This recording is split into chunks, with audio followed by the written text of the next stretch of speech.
Welcome back to Washington. It's half past the hour here on the East Coast. The market's holding on to a rally today.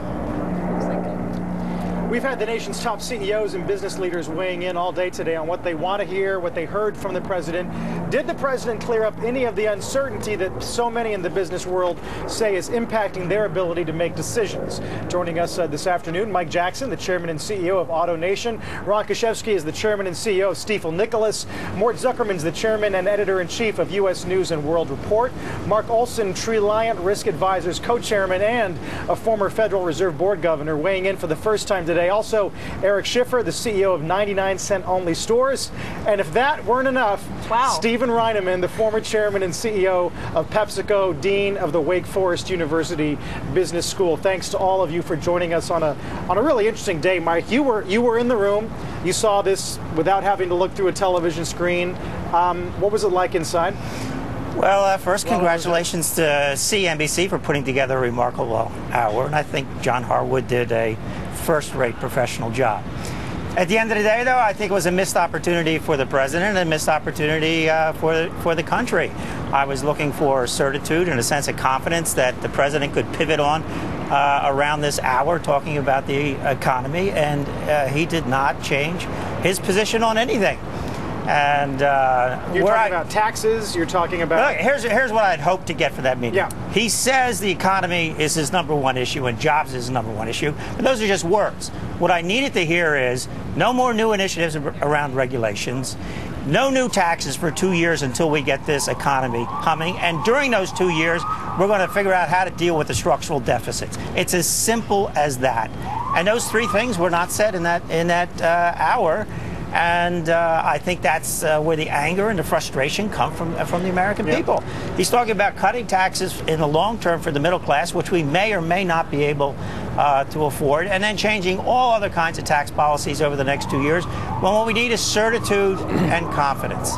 And we didn't get it in that meeting today. Ron, do you agree with Mike's point of view? Because there were some rounds of applause in that town hall, spontaneous, that might make you think he had more fans than detractors in there.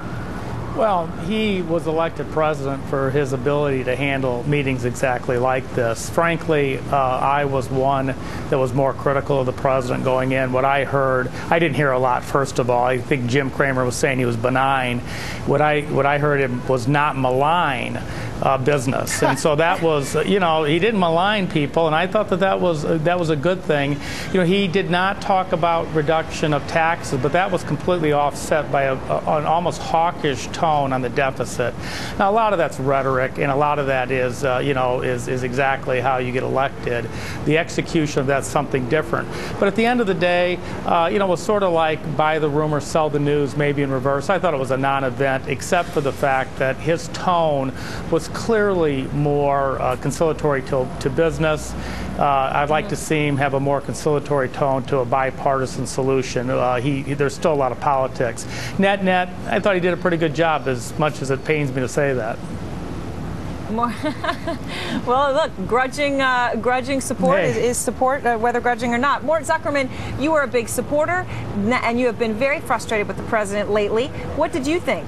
Did he redeem himself to you? Well, I don't think the president is going to redeem himself or really damage himself in this kind of format. I thought he made the best possible case that he could for what he has been about. I think he's dealing with some just very difficult fundamentals. The housing market is in total disarray.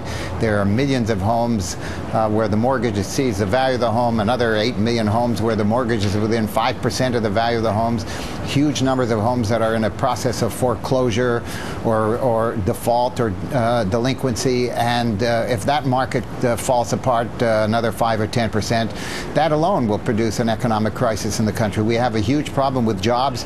We're 2 years into a major fiscal and monetary stimulus program, and we've basically created no jobs.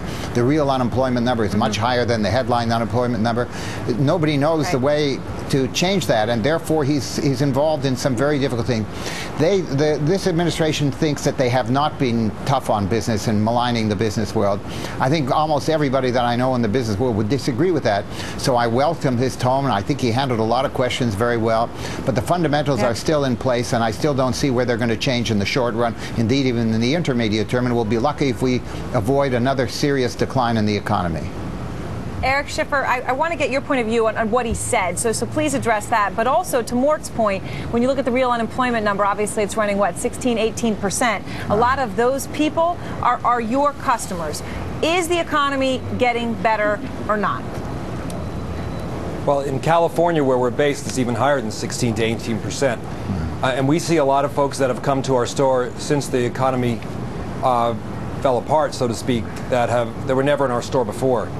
I think the consumer is very worried, as the gentleman said, about jobs, and people who have jobs are worried about losing jobs. And for businesses businesses really only expand when they think their business prospects are going to get better. And I think that's what the president has to focus on to get businesses to believe that their business prospects are going to get better. And to do that, you have to get to the consumer and see if you can get the consumer to spend. And to do that, the consumer needs to be secure in their job or to have a job. I want to get Mark Olson's comments really quickly, but first, Stephen Reineman, I want to turn to you. We heard from Mike Jackson about some of the expectations that business leaders had from the president, hoping he would say that there would be no more initiatives, that government would lay off, that they would let the private sector do their thing. Were those expectations realistic? Well, first I'd like to say I think as a leader, the president did a very nice job of communicating, and in a turnaround situation, which is what this is, I think that's absolutely critical that the leader shows himself to be approachable, as I think he did, relate to the audience, which I think he did. And in an earlier comment, I think the applause was because he did relate to the audience on those particular issues. And I think for that important part of communication, I think he'd have to get a very high mark. In terms of actually dealing with what I think are the most important issues out there, I'd have to say I was a bit disappointed. I think one of the major themes was regulation, whereas I think one of the major themes should have been growth. And we're not going to regulate our way out of this or save our way out of this. We're going to grow our way out. I think he did a reasonable job in painting the fact that this is not a short-term solution, but at the same time, you have to give the confidence to the business community that, in fact, it is worthy to take the risk to invest in the future.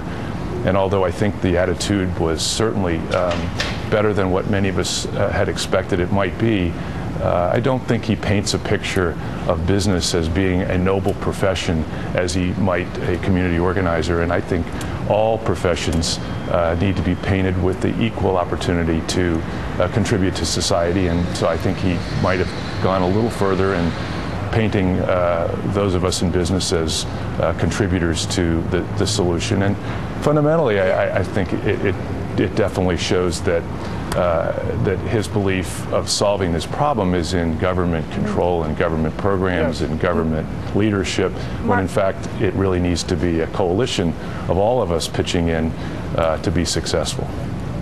Mark Olson, let's give the final word to you. Your takeaway.